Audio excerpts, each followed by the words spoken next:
Okay, this is my roast chicken here.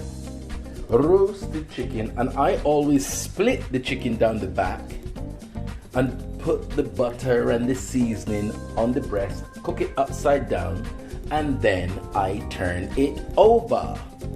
Here is simple roast chicken. That is all it is. Yeah, it looks like it's got 4 chicken wings, but in actual fact there were 2 chicken wings that I just flung in there. But I have not done a whole roast chicken in God knows how long. So here it is, the back split open and all the seasoning put inside, and this is the breast side, which I cook upside down so that the breast isn't taking all that heat for so long. Not directly, so it's really in the juices. And as you can see, you know my secret ingredients is the brown sugar to get that beautiful color. So there we are, nice simple roast chicken. That's it. Yeah.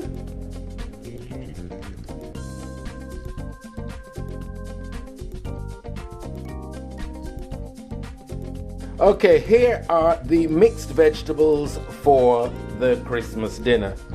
So we've got red onions, white onions, orange, yellow, and black carrots. Look at the black carrots. Look how pretty they are. They kind of are black skin, but when you peel them, they're purple, and inside is still orange. So we've got a mix of veg, parsnips, carrots, mixed garlic, black pepper, salt, onions.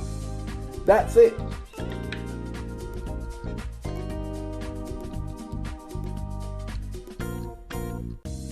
Right, here is the basis of a traditional dish called dove peas, which is basically salted meat, onions, garlic, thyme, homemade seasoning, wet seasoning, and either green pigeon peas or gunga peas.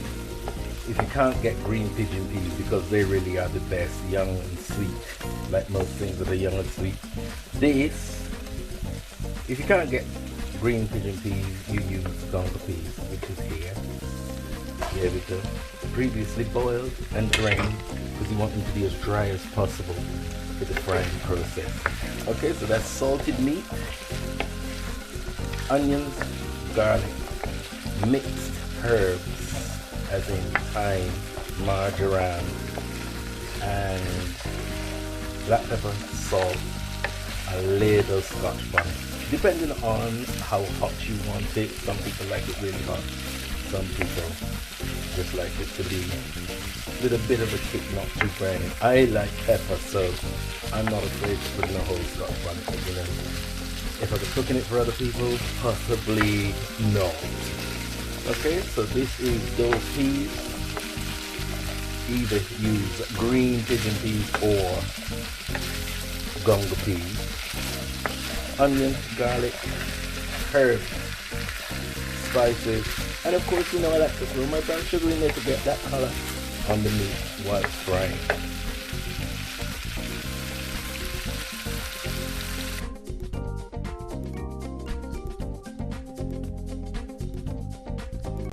Right, now here is the homemade stuffing, which is breadcrumbs, sausage meat, onions, sage, garlic, all sorts of seasoning, black pepper, and I like to put apricots in there. As you can see, those are apricots, and a little bit of orange on the top. And believe me, it comes out like a cake. I like to have it like a cake, and it's sliceable. Okay, there is the finished product of the stuffing, and it is, as I said, like a cake, one solid block. You slice it nicely, and it is simply beautiful. Apricot, onions, breadcrumbs, sausage meat, sage, lots of herbs and spices to make a perfect stuffing.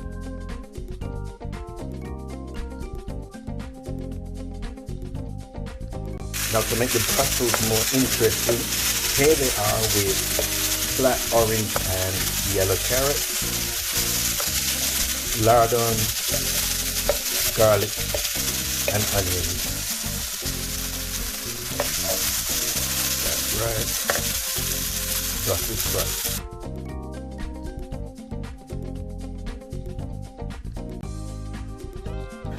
Right, so the Christmas cooking process begins, and this is a traditional triple smoked ham that, well, we call it a picnic ham, but you can see this is a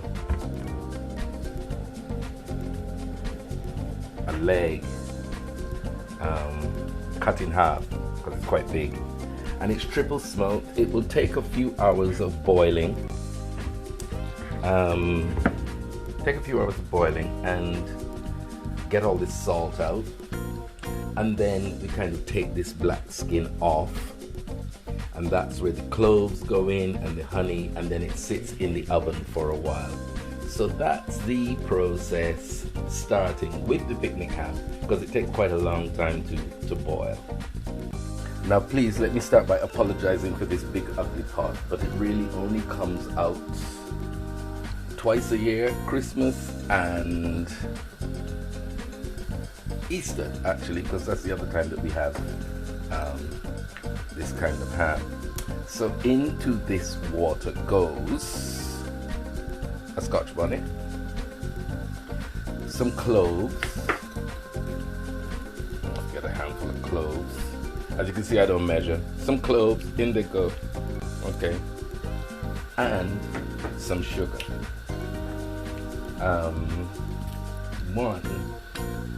Let's see. Let me hold this here. 2.